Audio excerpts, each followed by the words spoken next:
Buddhism will enter Japan in the 6th century. It's going to come in from China through Korea and very quickly will be embraced by the court. The reason that the Japanese court finds Buddhism attractive is that it comes complete with rituals, with hierarchy, and belief in an afterlife. I would like to remind you that Shinto is a religious philosophy that deals with the world of the living and does not promise salvation in the next life. But Buddhism, when it comes to the greater vehicle, does provide us with a promise of paradise and with continued life after death.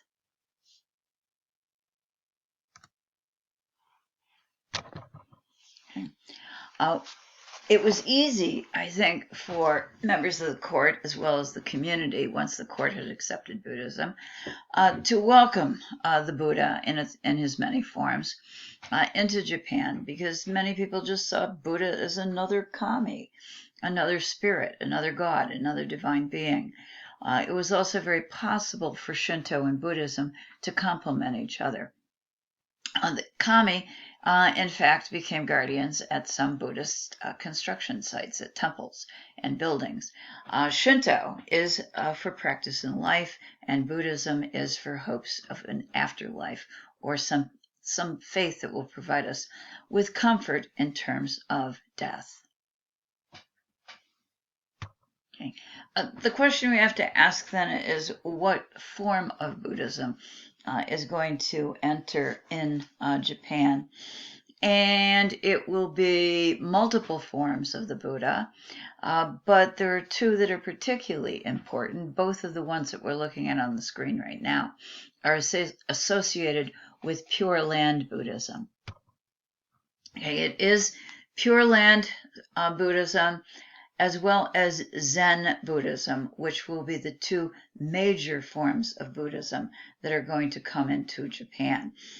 Each of these sects are very, very different in their practice and also in the buildings and in the objects that might be used in their practice.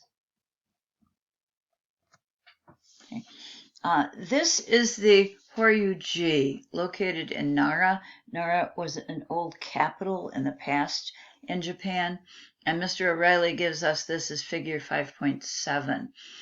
Ji, the Ji part, means temple, and Horyu here means flourishing Buddhist law. This is a very early construction, shortly after Buddhism was accepted into Japan. But it also makes it fairly clear that the construction of Buddhist monuments is much more formal than anything we're going to find in Shinto.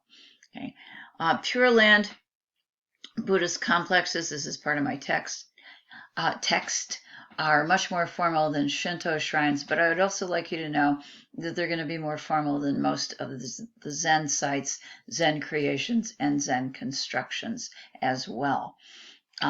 All of the structure that you're seeing in the slide of figure 5.7 is in stark contrast to the Shinto gate, the Torii gate that is located in the lower left. That gate is meshed in nature. It is not ornate. It is not complex. It simply marks the sacred space of Kami. In contrast, when we look at the compound of the Horyuji, what we're going to see is an entrance gate, and you can see that depicted above in the upper left-hand corner. That entrance gate contains guardian figures that you would pass through. As you enter, it is part of an enclosed walkway, so you're going to enter through it into the interior courtyard. On the interior courtyard space, we will find a kondo, which is a hall, as well as a pagoda. The two of them kind of balance each other, so there's a degree of symmetry that is an important part of Buddhist complexes in general.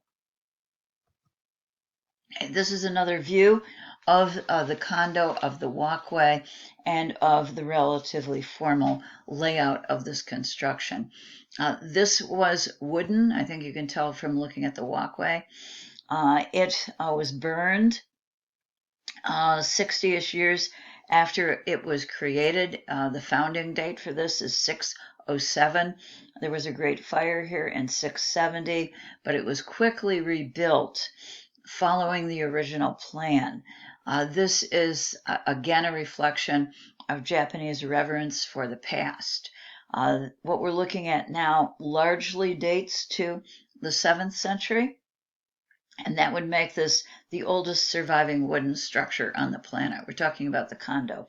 The pagoda, a tad later, is the oldest surviving wooden pagoda that we have. Okay, a kondo is a hall, and I think I have a detail. Here we go. This is, I think, from O'Reilly. A condo is a hall that we can actually enter, and as you're looking at it, you're going to see a couple of the stairs. There are 4 stairways oriented to the cardinal directions. The whole structure is elevated on a podium, so it has an element of formality to its layout. We can go up the stairs and we can circumambulate in a clockwise movement, walking around this in dedication to the Buddha. This also is a structure that would contain a number of statues on the inside that the pilgrim could also observe and pay respect to.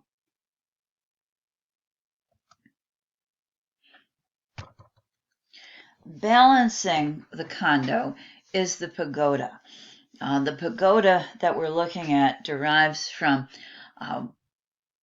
pagodas that are Chinese, such as the Tang pagoda that we're looking at, also 7th century. But ultimately, the Chinese pagoda is going to derive from an Indian stupa. So the original source for the pagoda is going to be an Indian Buddhist stupa. What do they have in common? A couple things. All 3 of them house Buddhist relics, and it is believed that there is one of Buddha's bones buried underneath the ground level of the Japanese pagoda near the foundation stone.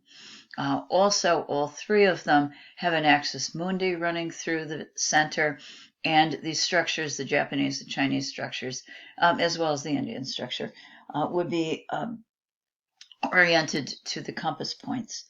The Japanese structure and also the Chinese and the Indian are structures that you cannot enter, and the reason for that is they're places to house to house relics that would have belonged or been associated with the Buddha. So they're places of veneration, but places where you could circumambulate, or perhaps on the lower level, you could look in the doorways and see images of the Buddha inside, and you could pay your respect and perhaps make a prayer while you are visiting. The pagoda has a traditional shape. It's tiered. This one has 5 layers, and each of the layers gets smaller as you move to the top of the structure. This particular pagoda rises to 122 feet in height. It does compare, I think, to the others by being fairly reflective of Japanese tastes, restrained in color, built of very natural materials, stressing the verticals and the horizontals. I think it also has a greater delicacy than the Tang pagoda or certainly the Indian Great Stupa. The layers of roofs that project into space add to this delicacy. They're slightly curved upward, and there are a number of reasons for this, a number of suggested reasons for this. One that is certainly clear and reliable is that they would serve the purpose of protecting the structure, which is wooden, from rain. So often in Japanese wooden buildings, you're going to see extended roofs that will help to to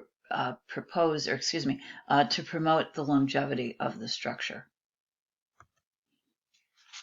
Okay, also located in Nara, there is another great, it's actually called the Great Eastern Temple, but it's another Buddhist complex, and O'Reilly is giving us figure 5.9, which is another kondo. I wanted to visit this one also for 2 reasons. One is to look at the roof ornaments, and also the second is to remind us of what the layout is actually like. This particular Buddhist kondo housed a very large statue of the Buddha. around 50 feet in height. So we're talking about a humongous statue of Buddha. It also is well protected. If you take a look at the roof of this condo, you're going to see two curving, glowing golden shapes. Okay, these are on the roof ridge. This is a detail of them right now, and they're composites. A composite, by its nature, that means two different creatures are combined together, generally has supernatural power and strength. And we believe that these are functioning as guardian figures. They come out of a creature from China that is a composite, either a tiger or a dragon, combined with the body of a carp. And you're looking at a depiction of one of those on the right side. On the left side, you're looking at another guardian figure that comes from Japan. The ones on our rooftop, our roof ridge in Nara, are very abstracted and simplified, but they're basically the same thing. Okay, why a carp? We can understand a tiger or a dragon. They're very fierce, they're very powerful, but a carp is a fish that swims against the current, and it has to be incredibly dedicated and very strong to do that. So it's a worthy creature to put into a composite image to create a very strong protective guardian figure. This is the plan for the Todaji, which is where we just saw the condo. I'm showing this to us after we looked at the other Buddhist complex because it's going to remind us that in Buddhism, there is a great formality to the layout of temple complexes. We have the condo directly in the center. In front of it is a gate. We have an enclosing walkway and a courtyard. We're following the typical formula. There's a building behind, and that would house the monks who stayed there. Flanking it on both sides are pagodas. There is a symmetry, an order, and a formality that is associated, a grandeur and a richness also, I think, that's associated with Buddhist structures, unlike what we would find in Shinto or even in Zen. Okay. But wait, this is our same Todaji. And what we have now, this is the entrance gate, and this is on the right, the pagoda. What we have here are a series of deer. This is the city of Nara, and in the city of Nara, you're going to find essentially around many of the shrines and many of the temples, a lot of deer. And the reason for that is deer are associated with being messengers of the kami. Because of their status being associated with the kami, they're given a lot of leeway and respect, and that includes wandering on the grounds of the Buddhist complex. This is important because it helps to remind us that Buddhism and Shinto are complements, that they work together, they blend together. One serves us in life, the other serves us in death.